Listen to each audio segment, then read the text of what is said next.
In this episode, I'll be showing you guys how I copied and enhanced the banana pudding from Magnolia Bakery in New York City. The bakery was featured in Sex and the City and its fame grew beyond New York after, but I'm telling you, my copycat version tastes even better. The inspiration actually came from Texas. I was invited to Hutchins for a friend's birthday party, and let me tell you, this place is hands down one of the best barbecue joints in Dallas. They're famous for their barbecue and it did not disappoint. It was incredible. But what blew my socks off was this complimentary banana pudding. And here's the thing, I'm not even a fan of banana flavored desserts. While the banana pudding from Magnolia Bakery was nice, I was not motivated to copycat it. But this complimentary dessert at Hutchins, I went back for seconds. In this episode, we're recreating Hutchins' complimentary banana pudding, the one that totally outshines Magnolia Bakery's. First, we will need a few ripe bananas, ideally the ones with brown freckles. The brown spots indicates peak ripeness, which is perfect for desserts. These bananas are sweeter and more aromatic. Peel 2 bananas. Now in a bowl filled with water, we'll add a tablespoon of salt into it. This will help slow down the oxidation process, which causes bananas to turn brown when exposed to air. Set the bowl of salt water aside and then slice the bananas into pieces, roughly 1 to 1.5 centimeter thick. Then add the sliced bananas into the salt water solution.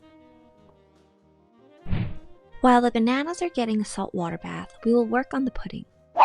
Add 1 6-ounce vanilla instant pudding into the mixing bowl. You don't have to do this with a mixer, by the way. You can easily mix it by hand if you don't have a mixer. Then add 1/3 cup coffee mate. Just a heads up, I've doubled the recipe here, so don't be surprised by the amount of batter. Ooh, dusty. Now add 2.5 cup cold milk. Mix well. By the way, if you want to receive notifications for all my videos, make sure you change the setting from personalized to all after you've subscribed. Otherwise, you'll only get selected ones. Alright, now add the condensed milk. This recipe calls for 1 can, but I only added 1/4 of a can and found it just right for me. You can adjust the sweetness to your liking. Then we'll add 1 12-ounce carton Cool Whip. Cool Whip or Cool Whip? Cool Whip? You mean Cool Whip? Yeah, Cool Whip. You're saying it weird. Why are you putting so much emphasis on the H? What are you talking about? I'm just saying it. Cool Whip. Now mix it into the batter. If you're mixing it by hand, fold it in. Scrape the bottom of the bowl and fold in the mixture. Add a tablespoon of vanilla extract. Mix well.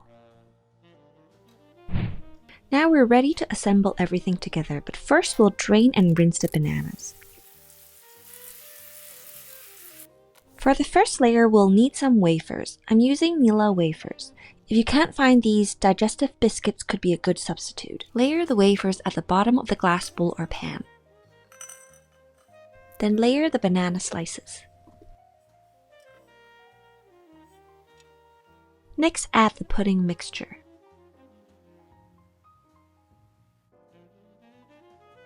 For decoration purposes, I'm also lining the wafers around the sides. Repeat these steps until the bowl is filled to the top.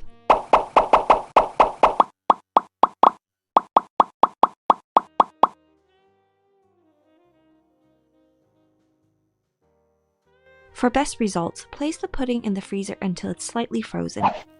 When ready to serve, top with extra crushed wafers for added texture and crunch.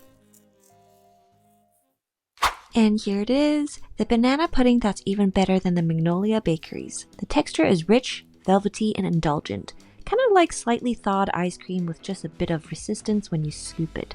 The vanilla wafers soften to a tender cake-like texture after soaking, while the fresh banana slices give you a soft yet firm bite, creating a nice contrast. The wafers on top add a perfect crunch. Every spoonful is a perfect mix of creamy, soft, and just the right amount of texture. Here's another idea. Instead of using a glass bowl or pan, you could serve the pudding in individual glass cups for a fun and personal touch. And if you've enjoyed today's video, I'm sure you'll also enjoy the next video here. And I will see you guys next time. Bye bye!